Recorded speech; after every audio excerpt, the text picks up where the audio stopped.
Listen and welcome to A Link to the Filmcast. I'm your host, David Reese, in the show where we adventure across the realms of Hyrule and the silver screen. This is our third episode of the podcast, and today we're going to be taking a look at Disney's Peter Pan from 1953. But first, let's jump into a random Zelda wiki and see what we can find. Today's article, it looks like spring shoes on the Zelda fandom wiki. On the very top of the page, it says ambiguously canon information. That's because the spring shoes appear to be an item in Cadence of Hyrule, which isn't a mainline Zelda game. That is a third-party game. The people that made Crypt of the... It's a rhythm game. I've played it, and if you haven't played it, I strongly recommend at least listening to the soundtrack and giving it a try. It's a fun game. It looks like it's an item in the Symphony of the Mask DLC, and it allows you to jump two squares instead of one. Sounds like an interesting item. I'm surprised now thinking about it. Spring shoes. We haven't had that in any other Zelda game. I guess jumping hasn't always been a main mechanic. All the jumping has been automatic since like Ocarina of Time. You just run off an edge and Link would do his little jump. It wasn't until Breath of the Wild where jumping got its own button. I guess you want to count Link's Awakening with the Rock's Feather. But I think spring shoes would be a cool little feature. Depends on the aesthetic of the game, what they're going for. I think that could be an item that comes again in future games. I'm surprised we haven't seen anything like it before. It's just something to give Link some extra jumping. But then again, that might affect level design on how they can space platforms. But now into today's main topic, we're looking at Disney's Peter Pan. And the reason I chose this movie is because Shigeru Miyamoto, when he was making the original Zeldas, he's even quoted as having some influence from Peter Pan when it comes to character design, and some of the story elements are prevalent as you watch or as you play these games.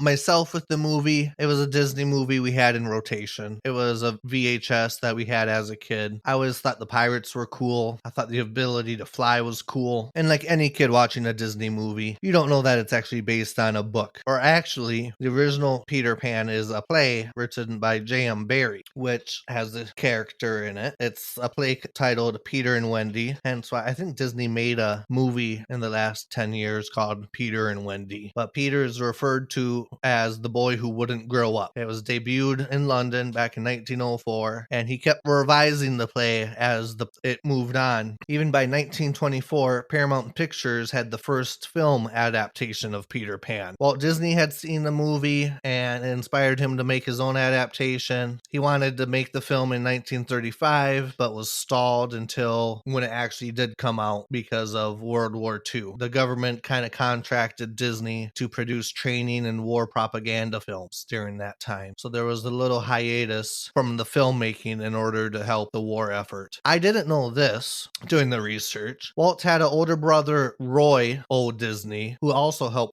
found the company, and he was the first CEO, and he went to the hospital that holds the rights to Peter Pan in the UK or in Britain to purchase the rights to make a movie. They wanted to make a Disney movie for Peter Pan, but Paramount had already beat them to it. But then Roy bought the rights from Paramount in 1938, and they started like storyboarding the movie, but after 3 years after Pearl Harbor, they had to put it on the shelf while they worked with the government in the war effort. But once the movie got going, they took a relatively new approach at animation, since animation was still kind of a relatively new medium. But they would film the play. They would film live action actors, and then the animators would study their movements, rewatching the film in order to create the animation. It was still early, and this was made in parallel. Disney was making 3 projects after World War II. They were making Peter Pan, Cinderella, and Alice in Wonderland. The hospital that they got the rights from, Barrie the original author donated the copyright to the Children's Hospital, where it still collects to this day royalties from any Peter Pan play formed in the UK. It's been so long since the copyrights expired, though, several times. There was 50 years after the author's death, 70 years after the author's death, 2007. Copyright law is something that confuses me, and I don't understand why it expires, especially if it's a property that's still being used. So that's something that I might want to look more into, or see how copyright law works. And maybe it's different in the United States than other European countries. If you have any insight for me, please write in. The name Peter Pan itself is named after two things. Peter was the author's adopted son, and Pan was the Greek god of the woodlands. And people often cite the author's older brother passing away at the young age of 14 in a skating accident as the idea of a boy remaining a boy forever. That's where the idea of the never aging boy comes from. So watching the movie, watching this on Disney Plus, we get the whole disclaimer about time capsule content, sensitive content. We'll talk about it a little later on where that comes up. The portrayal of the Indians. We'll talk about it later on when it comes up. The portrayal of the indigenous peoples. But then we also get the RKO distribution card, which this is the last film that an outside company is going to distribute. After Peter Pan, Disney sets up its own distribution and distributes its own movies to theaters. And then we get a thank you note for the hospital that let them use the copyright. And then they have opening credits, kind of nice reminder of how many people were involved back then with these hand-drawn animations. Kind of talked about it with Nausicaa, but backgrounds had their own people, characters, movement. A lot went into this movie from a labor standpoint, or from an artist standpoint even. So we open to the Darlings getting ready for a party. We got a narrator mentioning how the mom believed, the boys, John and Michael, and Wendy all believed in Peter Pan, which I was wondering, how do they know of him? Like, where did it come from? Is it just a popular rumor around the time? And then their boys, John and Michael, are arguing, and Wendy comes in and kind of mentions that she's the supreme Peter Pan authority. They were arguing about something, and she's like, I got it. I know what's right. We got the cute little animal. We got Nana, the family dog, making beds and doing ABCs. We get insight to the parents. Mr. Darling is getting ready for the party, and he's getting angry. He's not really paying too much attention to the kids, and I always get the boys mixed up, but Michael is the youngest. Michael's the little kid in the onesie, and John is the older boy with the glasses. There's some classic Disney shenanigans goes on with the boys, and Mr. Darling's front, I don't know what you call it. It's part of his outfit's colored on, and he's going to punish Wendy for all the Peter Pan talk, which at the time is to give her her own room. Now in today's society, you would think the oldest sister sharing a room with her two younger brothers, she would want her own room. But apparently she enjoys living in the nursery so much. I take that as a sign that she doesn't want to grow up. She loves being a kid, and getting her own room is the start of receiving responsibility and getting away from all the childish things. They tell her that it's her last night in the nursery. Nana gets dragged away by Mr. Darling. Even this early on in the movie, we're planting the seeds of the kids not wanting to grow up, which I guess for animated movie of this time, you have to be precise and use your time wisely. They have to be more concise, and this is only a 86-minute film, so they kind of have to keep the story moving. Right away, we got Peter and Tinkerbell. As the parents are leaving, they're coming in the open window. We get some Tink personality stuff.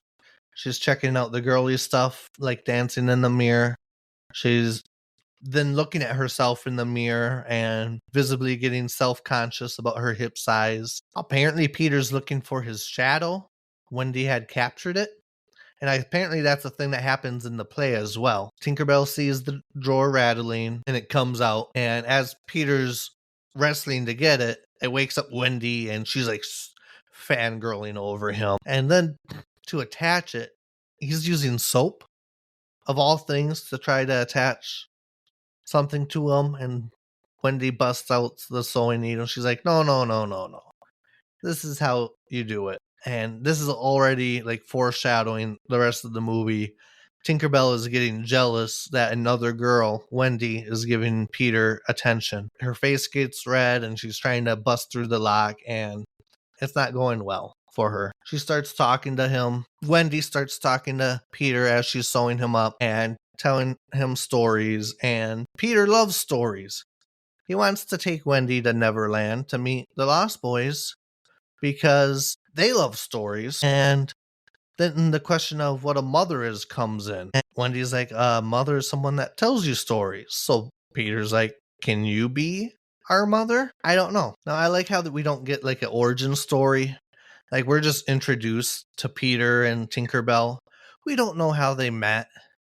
We don't know how Peter became the boy who never grew up. We don't know where they came from, where Tinkerbell came from. I kind of like the story just opening in on this family, the Darlings, these three kids, and then something magical just happening to them. They're going to fly to Neverland. They need the pixie dust. Tinkerbell doesn't want to, but Peter catches her and pats her butt to get pixie dust to make the kids fly.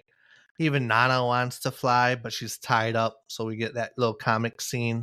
And then we get the little flying scene of the kids flying all through London. And then we're introduced to the pirates. We see Captain Hook and Mr. Smee. And these are your stereotypical pirates. Captain Hook's got a hook, his namesake, which makes you wonder, what was his name before he got the hook? We don't want to dig that far. We don't want a Hook origin story. There already is one, isn't there?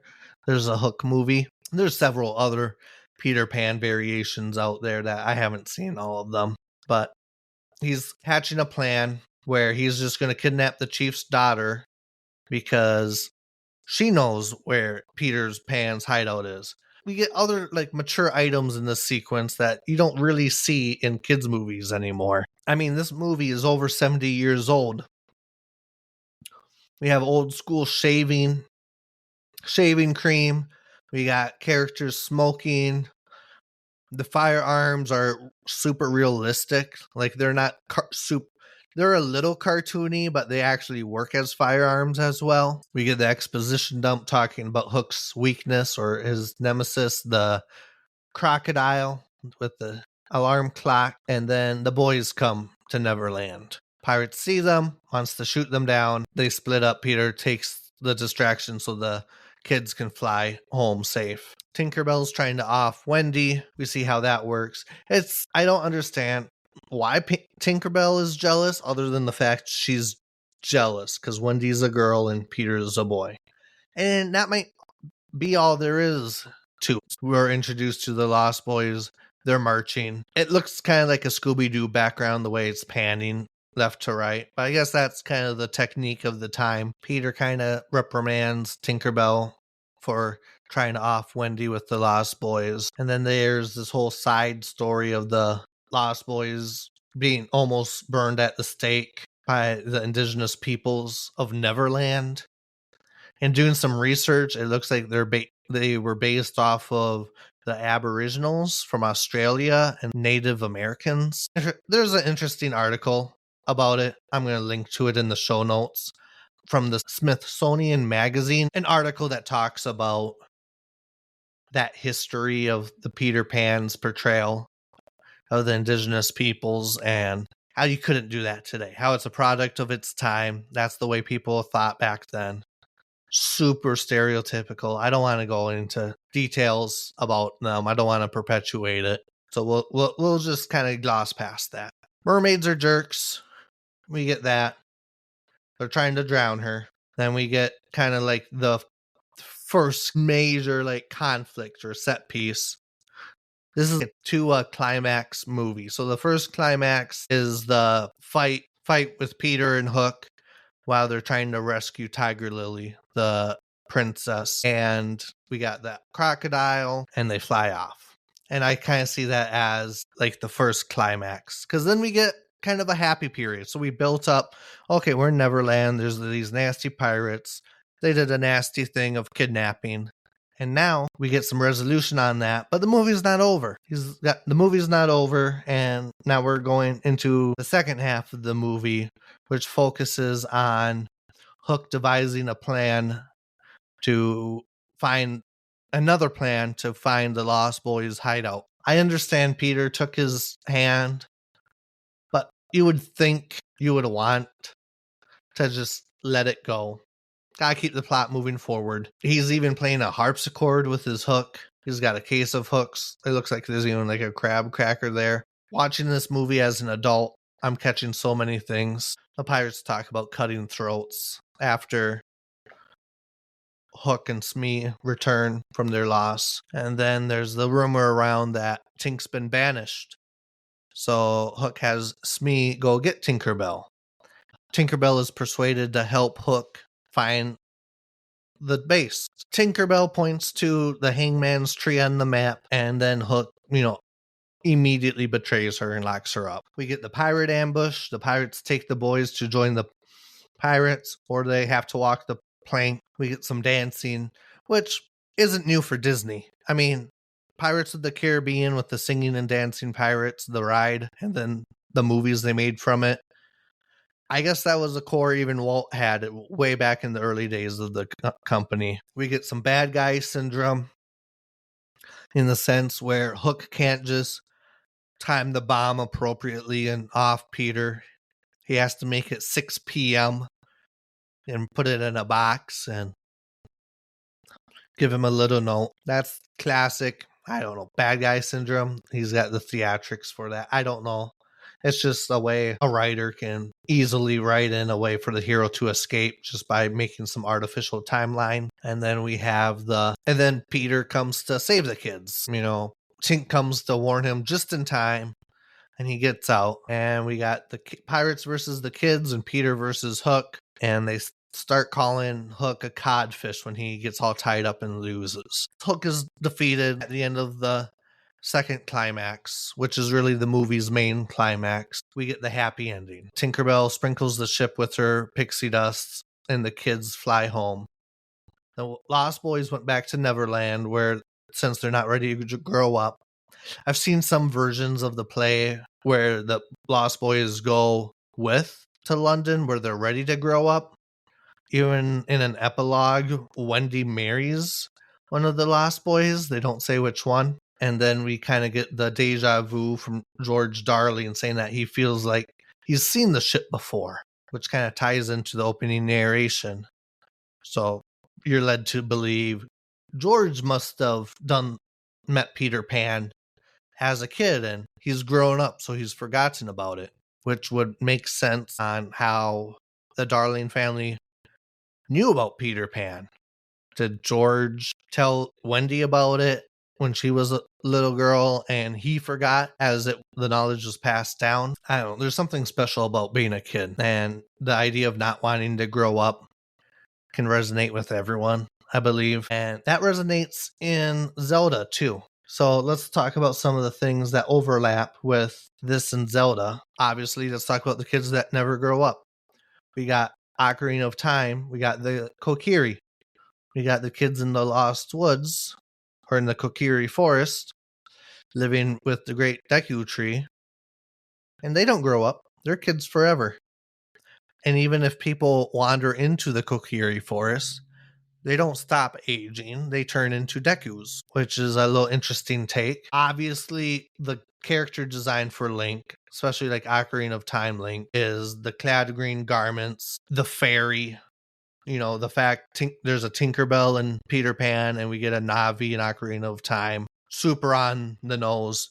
We get a pointy green hat, elf ears. Wonder why he went from Peter to Link, though. Where did the Link name come from? I think it came from A Link to the Past, where he was literally the link between the dark world and the modern world. But apparently in the original designs, looking at interviews, the original concept was that the Triforce were electronic chips in the past and the future. So the hero Link would travel through time and link the past and the future, which is very similar to how I thought of A Link to the Past when I first played it. And even today, I think it's just so on the nose, so obvious now that I've played it with the different worlds. Now, the thing we get in Ocarina of Time that we don't get in Peter Pan is that we have an older version of Link. Peter never grows up, but Link does in Ocarina of Time. He has his 7 years. So then as an adult, is he based off of like Robin Hood? I started to think. I like the Robin Hood comparison because the first temple introduces the bow and arrow, and there's horseback riding, and even archery on horseback. But then there's other things in Peter Pan that we don't get, like mermaids. I don't think we really get mermaids. We get Zoras and other water life. We get the fish things in Skyward Sword. Pirates are a classic staple in Zelda. Ocarina of Time doesn't have pirates, but Majora's Mask has pirates. And Wind Waker probably does the best with the pirates, to be honest. Just even thinking about Wind Waker. I haven't played that in a while, and I kind of want to. Maybe we'll do a Let's Play. And then we get the trope of all the girls liking Peter. Wendy, the mermaids, they all like Peter. And in all the Zelda games, whenever there's other female characters around Link's age, they kind of like him. I think even a great fairy winks at him once. Link pays them no mind, just like how Peter does, just doesn't pay them any attention. Link plays flute and ocarina. Peter has a little pipe flute that he plays. Similarities. And I'm glad I watched this movie. I think I'm good not seeing this movie again. I think it's a good reflection of culture, and I know it even has influences on modern things today. Within a week of playing this movie, or watching this movie, I was playing Cyberpunk, and Cyberpunk has a side quest with Peter Pan, which is a serial killer. And I was like, what are the odds that within a week of writing this episode that I'm going to come across another Peter Pan reference in modern culture? But there's been movies. Robin Williams did the Hook movie. It has its impact on culture. Next time we'll go over some fan mail. Send your questions to ZeldaFilmcast@gmail.com or use the send a message link in the show description. They can be about Zelda, movies, life, or whatever you want. And that's going to be it for this week's episode. A little programming note. Initially, I started this podcast thinking it would be a weekly affair, and then I realized how much production went into an episode. And I know I'm still learning, but I'm going to make this a biweekly podcast. So every other Monday, I plan on releasing an episode moving forward. So the next episode will be September 16th instead of September 9th. If you have any feedback, I'd love to hear it. Remember, this is just a fan podcast made by a fan for fans. If you have any suggestions, movie suggestions, let me know. Sometimes, maybe in the off weeks when I'm not doing a main movie review or writing a piece about Zelda, I'll do something smaller, call it a side quest. Probably that might drop in the feed, but the main episodes are going to be numbered. But if you want to watch a movie for next time and you want to continue this trend of watching movies and kind of hearing a analysis of them, I'd love to hear feedback. And next time we're going to cover The Never-Ending Story in 84 with Atreyu and the Luck Dragon. Thanks for listening. And until next time, may the Triforce be with you.